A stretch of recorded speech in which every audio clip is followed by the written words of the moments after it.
Dobar dan. Vrijeme je za novi tip zavisno složenih rečenica, a to su namjerne rečenice. Dakle, rečenice koje izriču nekakvu namjeru. Isto tako se nazivaju i finalne, jer u biti izriču i nekakav krajnji cilj. Kao i uvijek počinjemo s veznicima. Nema ih puno, veznici namjernih rečenica su ut, koji smo već puno puta sreli, sa značenjem da.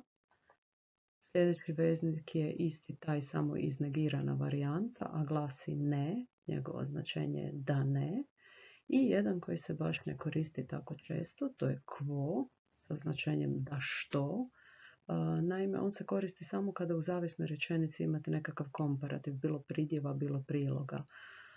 Recimo, trudimo se da što bolje napišemo test. Svi ovi veznici, ut, ne i quo, samo su 3, se koriste s konjunktivom i to po pravilu consecutio temporum. Međutim, postoji jedna caka, konjunktivi se koriste samo za istovremenost. To je u stvari za nas dobra stvar, jer znači da ćemo sresti samo 2 konjunktiva. Ako je u glavnoj rečenici glavno vrijeme, onda je to konjunktiv prezenta, a ako je u glavnoj rečenici historijsko vrijeme, to je konjunktiv imperfekta. U glavnoj rečenici se mogu pojaviti i signalne riječi za namjernu rečenicu. Te signalne riječi u stvari signaliziraju da će se pojaviti namjerna rečenica. One se dakle još jedanput pojavljuju u glavnoj rečenici, ne u zavisnoj rečenici. Takve riječi su ideo, id kirko, propterea sa značenjem stoga. Stoga učimo da imamo što više znanja. Ili isto tako fraza eo concilio, s tom namjerom učimo da bismo imali što više znanja.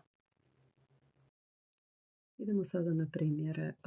Molit ću vas da rečenice prepišete u bilježnice i zapišete njihove prijevode.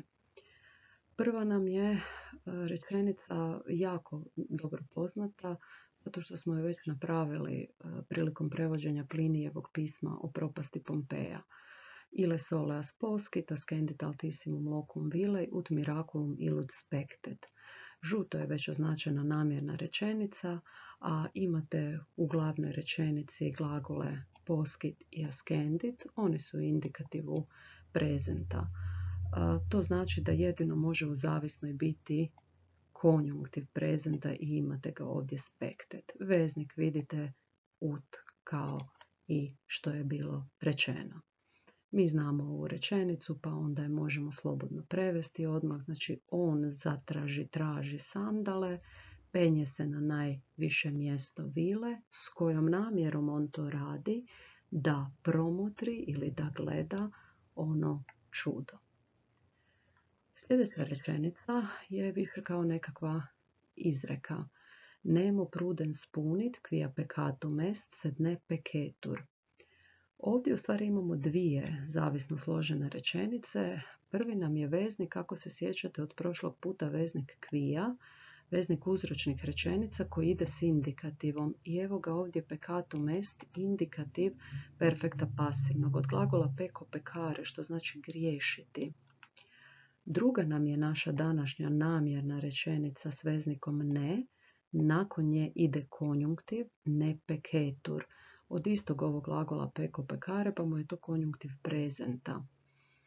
Sada idemo pokušati to prevesti tako da vidimo glavnu rečenicu. Ako se sjećate, prošle godine nemo znači nitko i on negira odmah i glagola. Tu je glagol punio punire u indikativu prezenta, kazniti. Dakle, nitko ne kažnjava, a taj koji je nitko i koji ne kažnjava je prudens. Prudens znači slično kao i sapiens, dakle mudar, razborit. Dakle, nitko mudar ne kažnjava. I sad prva nam je uzročna rečenica jer se pogriješilo. A druga nam je namjerna, dakle koja je namjera da nitko mudar ne kažnjava, da se ne pogriješi. Dakle, nitko mudar ne kažnjava jer se pogriješilo, nego da se ne pogriješi kasnije. Sljedeća rečenica nam je huic consuli permissum est, ut duas legiones novas scriberet. Namjerna rečenica nam je označena, ona je s veznikom ut i scriberet je konjunktiv imperfekta za istovremenost kada je u glavnoj rečenici historijsko vrijeme. A da li je permissum est? Je. To je indikativ perfekta pasivnog. Ovdje bi nam mogla pomoći engleska riječ permission, dozvola, dakle dozvoljeno je bilo, jer je pasivni perfekt. Huic consuli je dativ singulara, pa je u stvari to neizravni objekt i zamjenice imenice. Dakle, ovome konzulu je bilo dozvoljeno. Što da napravi? Ut scriberet. Mi bismo preveli ovo doslovno da napiše, ali duas legiones novas, dvije nove legije. Ne, nego da unovači dvije nove legije. Dakle, ovom konzulu je bilo dozvoljeno da unovači dvije nove legije. Sljedeći primjer nam je Cato sibi ipse mortem ideo conscivit, ne caeserem totius civitatis principem agnosceret. Veznik je ne, dosta je dugačka namjerna rečenica, glagol u njoj je agnosceret, on je opet u konjunktivu imperfekta kao u prethodnoj rečenici, zato što imamo glagol u glavnoj, conscivit, koji je u indikativu perfekta.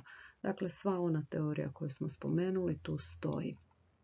Ono što još možemo uočiti u glavnoj rečenici jest i signalna riječ ideo, stoga. Sada, nismo do sada sreli ovaj glagol conscivit, on znači zadati, ako je ovdje u perfektu zadao je, a to je zadala ova osoba s početka te glavne rečenice Katon. Što je on zadao? Mortem. Zadao je smrt. A kome je zadao smrt? Sibi.